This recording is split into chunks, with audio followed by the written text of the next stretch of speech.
Greetings, Is the citizens business of of the a world. statesman actually the art of making a flock of sheep understand his plan? Is it his job to explain and coach them on common sense so that they will grant him their generous approval, or is his job instead to improve the nation?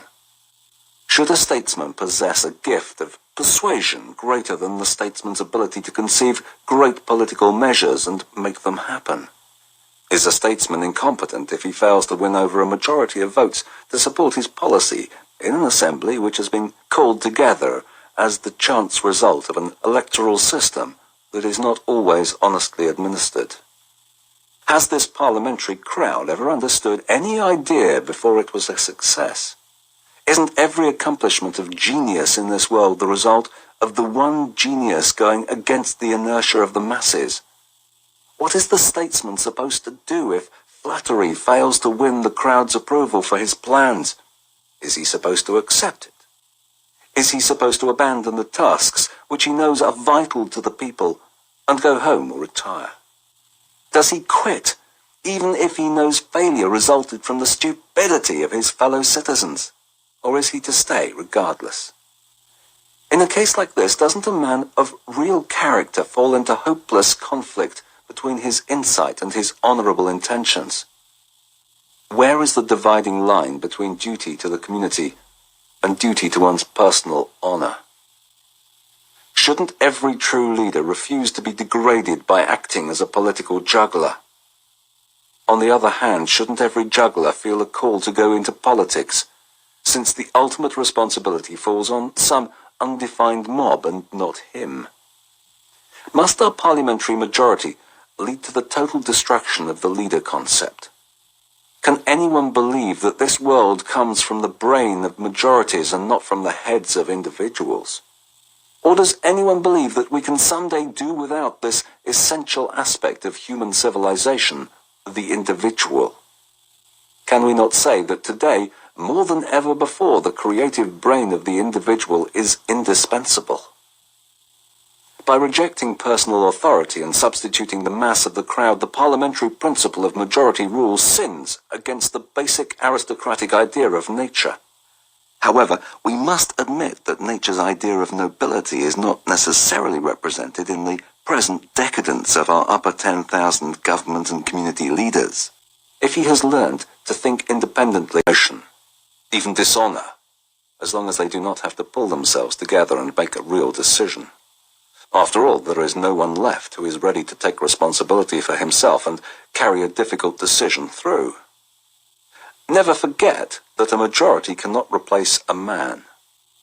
A majority always represents stupidity and cowardice. 100 cowards do not make a hero any more than 100 fools make a wise man. The less responsibility the individual leader has, the more would-be politicians will feel they are called upon to devote their pitiful gifts to the nation. They are not even able to wait for their turn. They stand in a long line, sadly counting the people ahead of them, and marking off the minutes until it will be their turn to board this political train. They wait for a long time for any change in the office they have fixed their eye on, and are grateful for any scandal which thins the ranks ahead of them. Occasionally, someone refuses to move from his office, which makes the ones in line feel like there has almost been a violation of a sacred promise. Then they grow spiteful and do not rest until the bold politician holding onto their office is ousted. After that, he won't hold office again any time soon. If one of these creatures is forced to give up his post, he will immediately try to crowd into the waiting lines again. That is, unless he is prevented by the yelling and abuse from the others. The result is an alarmingly rapid change in the important posts and offices, and the result is always bad and sometimes catastrophic. Fools and incompetents will not be the only victims of this custom, but the real leader will be affected. If fate can still manage to put a true leader in this position, the moment people recognize him, they form a united front of resistance, especially if someone of any intelligence intrudes on this group without rising from their own ranks. They want to keep every position of power among themselves. and they all hate every mind which might be a one among all the zeros. They may be dim-witted and slow in other areas, but in this one they are sharp and focused. The result is an ever-spreading intellectual wasteland in the government. For state and nation, the effect can easily be judged by anyone who is not one of these so-called leaders. The less science is involved, and the more emotions are involved, the more complete the success will be. Success is the best proof of the effectiveness of propaganda, and not the fact that it satisfies a few scholars or image-conscious sickly apes who are concerned more with appearances and feelings. This is the result of our halfway education system, which teaches students to separate themselves from natural instincts and pumps them full of certain information without leading them to the ultimate knowledge or true understanding. Diligence and good intentions alone are useless if they fail to provide the necessary understanding of what is being taught. This final combination of intelligence and natural instinct is indispensable. Ultimate knowledge consists of intellectually understanding the causes which are already instinctively perceived. Man must never be so misguided that he believes he has ascended to the position of lord and master over nature. The conceit of half-education has made men think this illusion is possible. He must understand the fundamental law of necessity rules in nature's domain, and realize how completely his existence is subject to these laws of eternal battle and the struggle for dominance.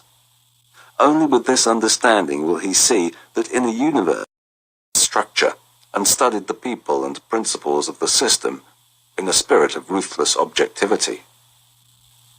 If you do consider the matter with absolute objectivity, the parliamentary principle is wrong. There is no other principle as wrong as the parliamentary principle. We can say this without even referring to the way the election of the honourable deputies takes place, the way they get into office, and the way titles are given to them. Only in a tiny fraction of cases are the offices filled based on widespread desire, and certainly it does not stem from any need. It is obvious to anyone that the political understanding of the masses has not reached the point where they can arrive at political views on their own. They are incapable of picking out the most qualified person. What we always call public opinion is based only on individual experience or knowledge. Most public opinion results from the way public matters are presented to the people through an overwhelmingly impressive system of controlled information. Just as religious beliefs are the result of education, the political opinion of the masses is the result of an often incredibly thorough and determined assault on the mind and soul. By far the greater part of political education, or propaganda, is the work of the press. It is the press which primarily takes care of the work of enlightenment, and acts as a sort of school for adults. This means the teaching materials are not in the hands of the state, but in the clutches of characters who are motivated by their own interests. As a young man, Vienna gave me the best opportunities to become intimately acquainted with the owners and manufacturers of this mass education machine. At first I was astonished to see how quickly this evil power succeeded in producing a particular opinion among the public, even though the meaning may be twisted or a flat-out false representation of public desire. A few days were enough to turn some ridiculous affair into a momentous act of state, while vital problems were generally forgotten or simply erased from the memory of the masses. In the course of a few weeks, the press could conjure up names out of nothing and attach the incredible hopes of the public to them. Suddenly, they would become more popular than a really important man may ever enjoy in a lifetime. These were names which no one had even heard of only a month before.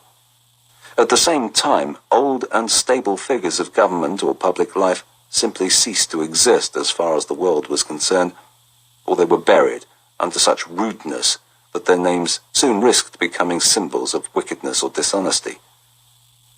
If we are to understand this process, we have to study this infamous magically drenching the clean garments of honourable men with the slop buckets of filthy libel and slander from hundreds of directions at once. We must study it if we are to understand the real danger from these journalistic villains.